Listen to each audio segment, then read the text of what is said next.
সুইসদের রূপকথার স্বপ্ন ভেঙে টানা দ্বিতীয়বার সেমিফাইনালে নাম লেখালো লিওনেল মেসির আর্জেন্টিনা। ম্যাকঅ্যালিস্টার, আলভারেজ, লাউতারোদের দাপটে আরও একবার জয়োল্লাস আলবিসেলেস্তেদের।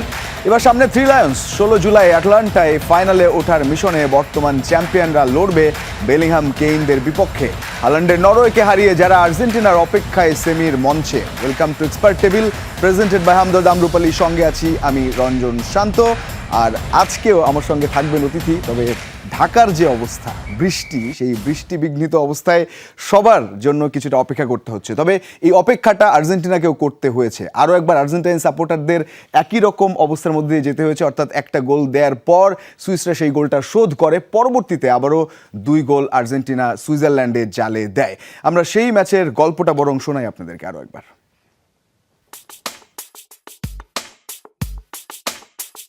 বিশ্বকাপের মঞ্চে যখন মেসি মার্টিনেজদের অগ্নি পরীক্ষা, তখন পৃথিবীর মায়া ছেড়ে পরলোকে আর্জেন্টাইন কিংবদন্তি অ্যান্তোনিও রাতেন। তার স্মরণে কালো আর্মব্যান্ড পরে সুইসদের বিপক্ষে মাঠে স্কালোনি শিষ্যরা।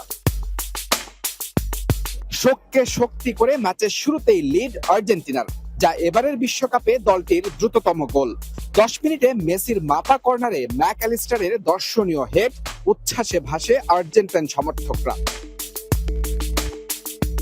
বিশ্বকাপে মেসি মাঠে নামবেন আর নতুন কোনো রেকর্ড হবে না, তা কি করে হয়? অ্যালিস্টারকে দিয়ে গোল করিয়ে নাম লেখালেন নতুন রেকর্ড বুকে। বিশ্বকাপে সবচেয়ে বেশি 10 অ্যাসিস্ট এখন আর্জেন্টাইন অধিনায়কের, সেটিও আবার 10 জন ভিন্ন ভিন্ন ফুটবলারের সাথে।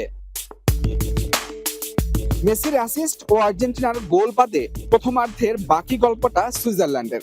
বলের দখল ও আক্রমণে এগিয়ে থাকলেও ব্যর্থতার গল্প লিখেছে দলটির আক্রমণ ভাগ। বিশেষ করে চোট কেড়ে নেওয়া মঞ্জাম্বির অভাবটা বেশ ভালোই টের পেয়েছে সুইসরা। বিরতির পর দ্বিগুণ শক্তি নিয়ে সমতায় ফেরার চেষ্টা ইউরোপ প্রতিনিধিদের। 50 মিনিটে লিসান্দ্রো মার্টিনেজের দৃঢ়তায় নিশ্চিত গোল থেকে বেঁচে যায় আর্জেন্টিনা। তবে অপেক্ষা দীর্ঘায়িত হয়নি। 67 মিনিটে সুইসদের ত্রাতা হয়ে আসেন ড্যান এনদোয়ে। তার দারুণ ফিনিশিংয়ে সমতায় ফেরে সুইজারল্যান্ড। অবশ্য গোল উদযাপনের রেশ কাটতে না কাটতেই 10 জনের দলে পরিণত হয় দলটি। ফাউলের নাটক করে প্রতিপক্ষকে কার্ডের ফাঁদে ফেলতে গিয়ে নিজেই দ্বিতীয় হলুদ কার্ড দেখে মাঠ ছাড়েন ব্রিল এমবোলো। যে সুযোগে একের পর এক আক্রমণ করেও হতাশ হতে হয়েছে মেসি ম্যাকঅ্যালিস্টারদের। ম্যাচ গড়ায় অতিরিক্ত 30 মিনিটে। সেখানেও আর্জেন্টিনার দাপট। প্রথম 15 মিনিট সুইস দুর্গ অক্ষত থাকলেও শেষ পর্যন্ত হার মেনে নিতে হয়। হুলিয়ান আলভারেজের দারুণ ফিনিশিং বিশ্ব চ্যাম্পিয়নদের এনে দেয় সেমিফাইনালের টিকিট। অবশেষে বিশ্বকাপে গোলের দেখা পেলেন না লিওনেল মেসি, তবে তার দলের জয় আটকে রাখা যায়নি। সুইজারল্যান্ডকে 3-1 গোলে হারিয়ে শেষ 4-এ নাম লেখালো আর্জেন্টিনা, যেখানে তাদের জন্য অপেক্ষা করছে England. Muzra bin Tarek, Jamuna sports, Kansas City, যুক্তরাষ্ট্র। অপেক্ষার গল্প বলছিলাম, সেই অপেক্ষার পালা অন্তত ফুরিয়েছে আর্জেন্টাইন সাপোর্টারদের জন্য। তারা এখন সেমিফাইনালে। বেশ কিছু ঘটনা ঘটেছে এই ম্যাচে, যেগুলো নিয়ে আমরা কথা বলবো। তবে যে 4 দল র্যাঙ্কিংয়ের শীর্ষে, সেই 4 দলই বিশ্বকাপের সেমিতে উঠেছে, অর্থাৎ ফ্রান্স, স্পেন, সেই সঙ্গে ইংল্যান্ড এবং আর্জেন্টিনা। বিশ্বকাপের ইতিহাসে কিন্তু এই ঘটনা এবারই প্রথম ঘটলো। এছাড়া আরও অনেক প্রথমে সাক্ষী হয়েছে এই ম্যাচ, সেগুলো নিয়েও আমরা কথা বলবো। তবে যে অপেক্ষার কথা বলছিলাম, সেই অপেক্ষা আর্জেন্টিনা আসলে রেকর্ডের খাতায় এখানেও একটা নাম লিখেছে।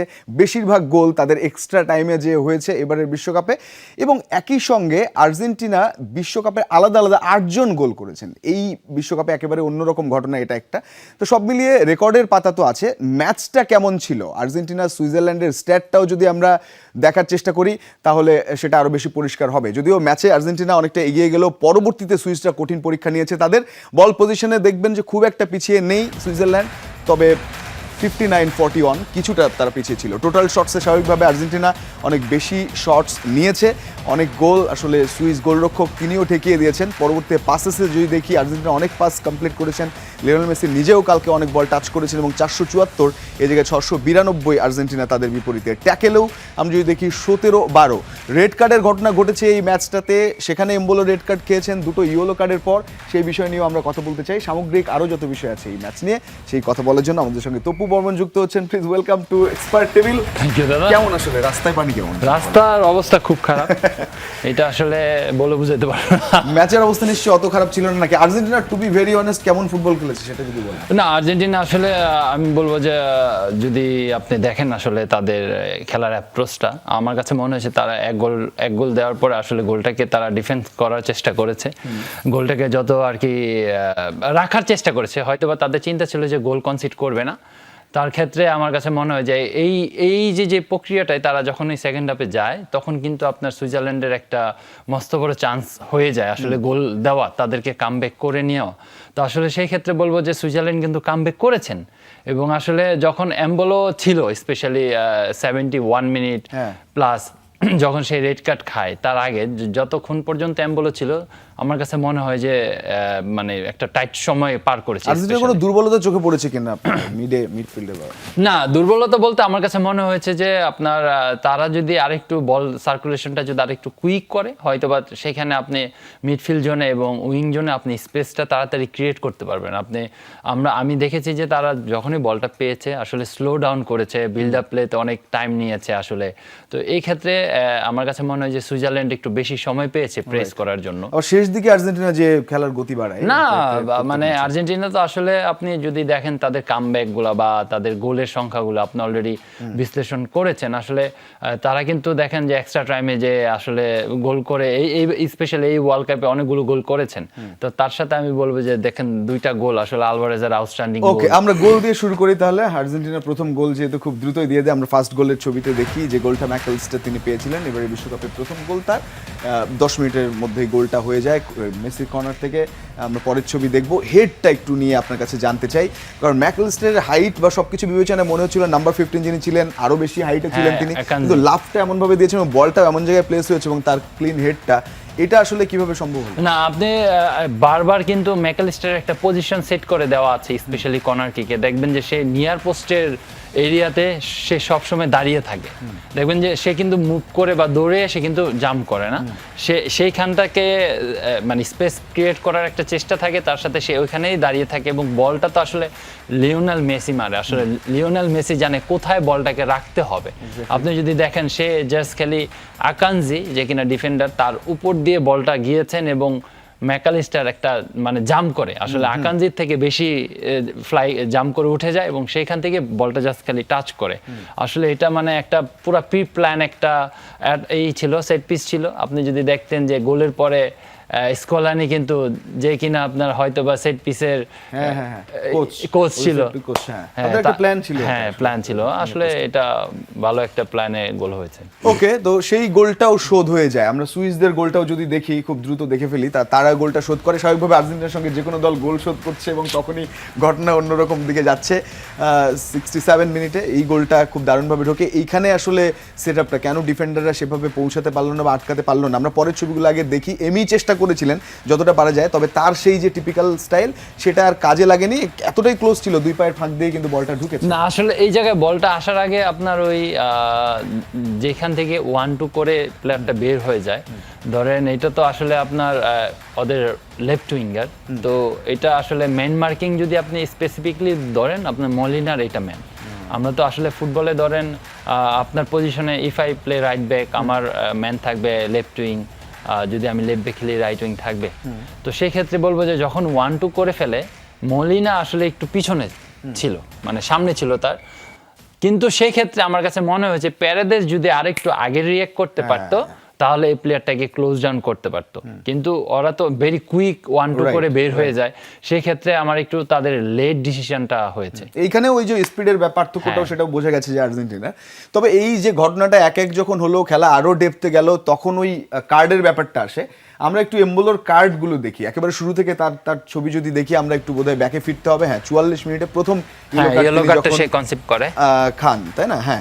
একই তিনি প্রত্যেকবারই পারেদেসকেই ফাউল করেছেন 2 বারই।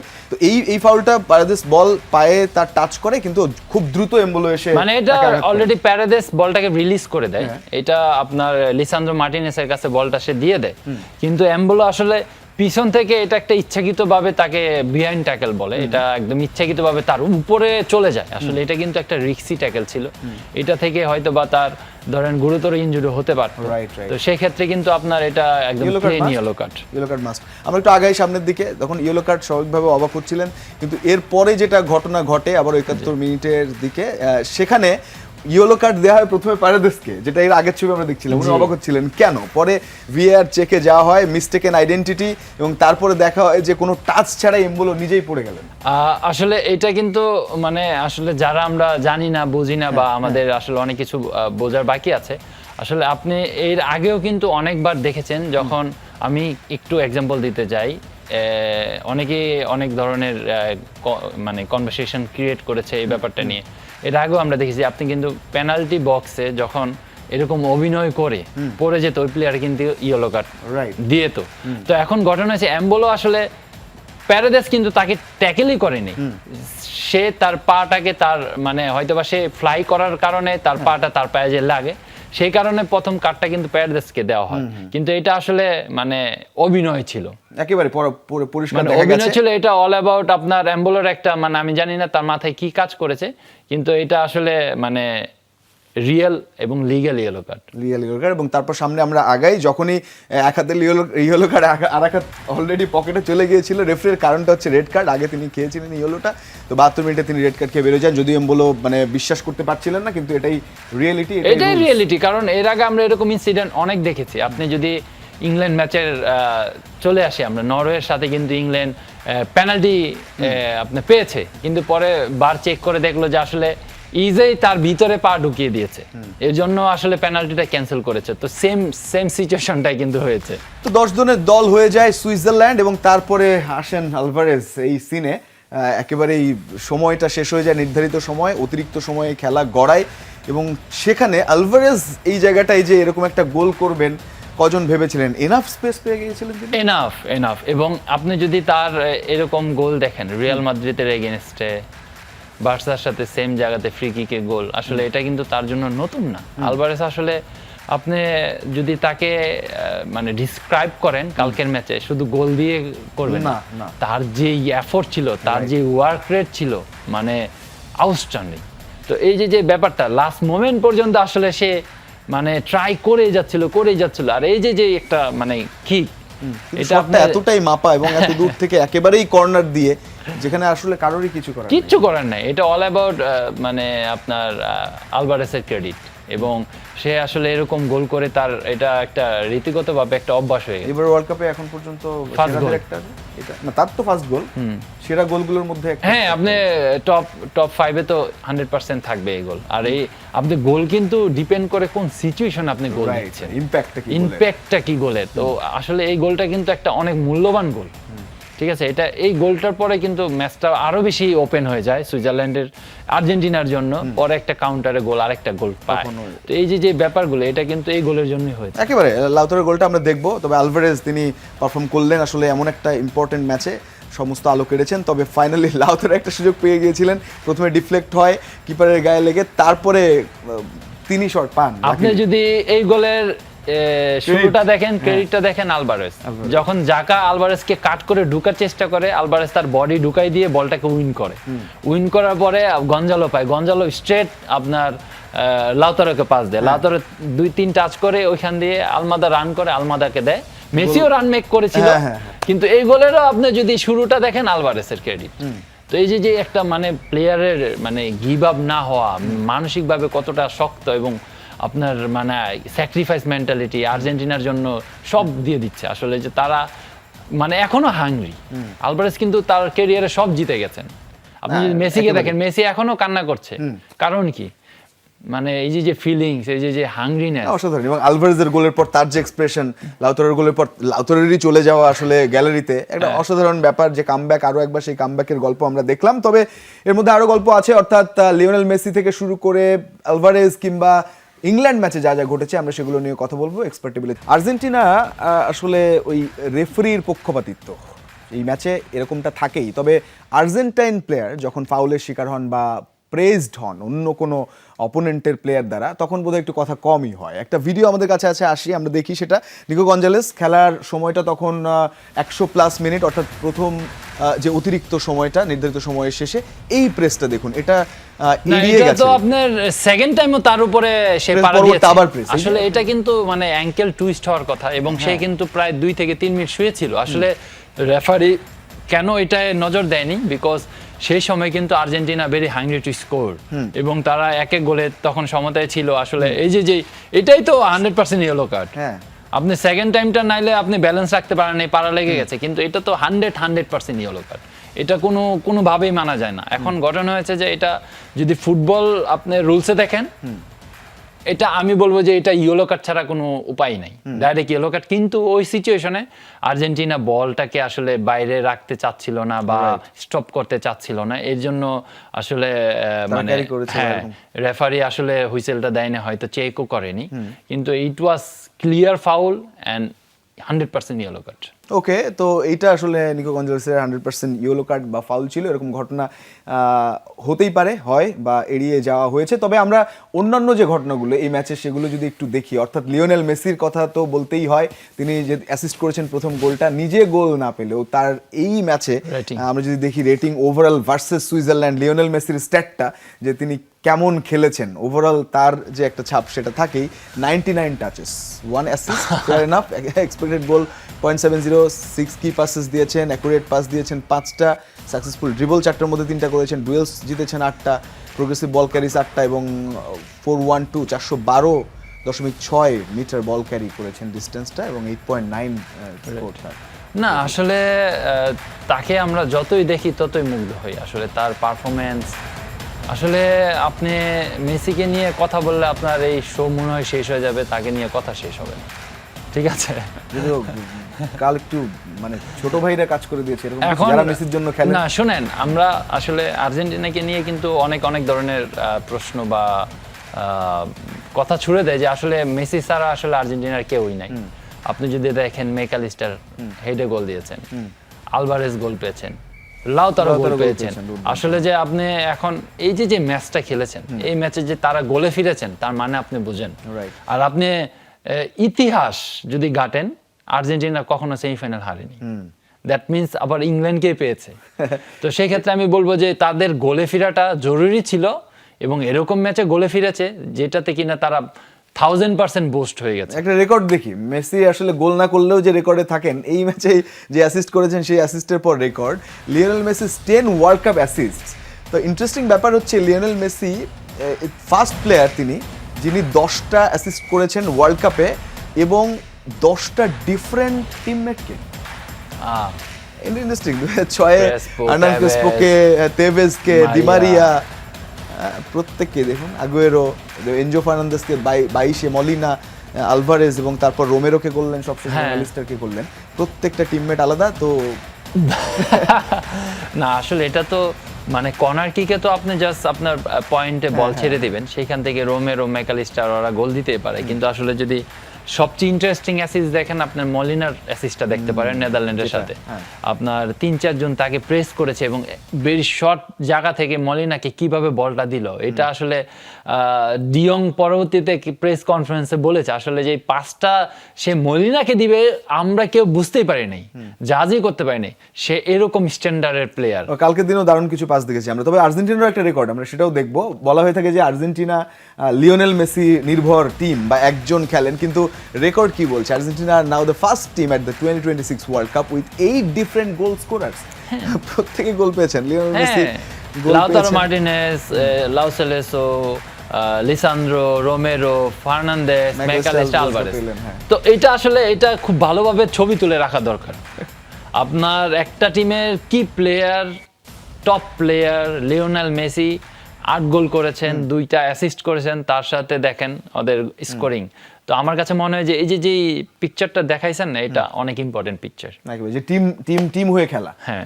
টিম হয়ে খেলা যে ব্যাপার বা স্কোরার আর্জেন্টিনা, সেটা কিন্তু স্পষ্ট। যারা বলেন যে মেসি নির্ভর ফুটবল খেলছে আর্জেন্টিনার কি হবে, তার জন্য একটা চিত্র এই রেকর্ডটা বলছে। তবে আরো একটা রেকর্ডের বরপুত্র হয়ে গেছেন তিনি জুড বেলিংহাম। যা করছেন তিনি, আবার জোড়া গোল করে নরওয়ের বিপক্ষে দলকে জিতিয়ে নিয়ে গেলেন আসলে সেমিতে। এবং তার দেখুন এই যে নকআউটে গোল করার যে রেকর্ড, 4+ নকআউট সিরিজ গোল একটা সিঙ্গেল ওয়ার্ল্ড কাপে, যেটা কিন্তু খুব বেশি যে আছে তা না। আপনি নাজারিওদের দেখবেন, মুলার, তারা আছেন, স্নেজডার, মেসি, এমবাপ্পে এবং বেলিংহাম এই জায়গাটায় নাম লিখেছেন। এবং দেখুন মেক্সিকোর সঙ্গে জোড়া গোল। এবং না, আপনি বেলিংহামকে মানে একটা প্লেয়ার যে কিনা তাকে আটকানো ভেরি ভেরি ডিফিকাল্ট। আপনি তার যদি ডিফেন্সিভলি ডুয়েলি, আপনি যদি তার স্কোরিং অ্যাবিলিটি এবং পাস ক্রিয়েট করার অ্যাবিলিটি, তার মধ্যে সব আছে। আপনি যদি তার ফার্স্ট গোলটা দেখেন, আসলে তাকে পাস দিয়েছে, সে কি সুন্দরভাবে ফার্স্ট টাচটা ইনসাইডে নিয়ে আরেকটা টাচ করে বাম পায়ে বলটা থাপ করে মেরে দিল। আসলে এটা যে তার যে এজ, আসলে এজ অনুযায়ী তার যে মেধা, এটা কিন্তু এই লেভেলে অনেক বেশি। আপনি তার কেরিয়ার দেখেন, সে বরুসিয়া ডর্টমুন্ড থেকে রিয়াল মাদ্রিদে গেছে, ভেরি ইয়াং কিড, সেইখানে যে চ্যাম্পিয়ন্স লিগ জিতেছে এবং পরপর 10-12টা ম্যাচে গোল করেছেন। তারপরে ধরেন এই সিজনও তার একটা ভালো পারফরমেন্স ছিল এবং ওয়ার্ল্ড কাপে এসে আসলে সে নিজেকে নতুন এবং সঙ্গে একটা জুটিও পেয়েছে সে, দ্যাট ইজ হ্যারি কেইন। এবং এই জুটিটা যা দেখাচ্ছে সেটাও তো আমরা দেখেছি, এর আগের ম্যাচে না, দেখেছি। আপনি যদি দেখেন নাম্বার 10 পজিশনে খেলে 6টা গোল করা, হ্যাঁ। এটা কিন্তু বিগ মার্জিন। এবার একটা ইন্টারেস্টিং ব্যাপার হচ্ছে list of teammates who have both scored more than 5 goals at a single tournament in the history, entire world cup history. Harry Kane 6, Jude Bellingham 6 এই 2026। এবং this is the list. This is the list. এটা আসলে মানে তাদের যেই চিন্তাধারা different. আমি তাদের 18-22 ওয়ার্ল্ড কাপে দেখেছি, কিন্তু 2026-এর ওয়ার্ল্ড কাপে তারা তাদেরকে মানে অ্যানাদার লেভেলের একটা রিপ্লেস, যেটা আসলে মানে রিপ্রেজেন্ট করেছে স্পেশালি সারা ওয়ার্ল্ডের সামনে। এটা কিন্তু একটা পজিটিভ ব্যাপার। আপনি তাদের ম্যাচ শেষের একটা ঐক্যবদ্ধ ইউনাইটেড হয়ে সব সাপোর্টারদের সামনে যে গান গাওয়া, এই দৃশ্য কিন্তু আমরা 2022 ওয়ার্ল্ড কাপে দেখিনি। একেবারে হোম কামিং বা আসছে এটা ঘরে। আমরা খুব সময় কম পাবো, দুটো প্রশ্ন করতে চাই। একটা হচ্ছে নরওয়ে কোথায় হারলো, আর কিছু একটা করে দিল।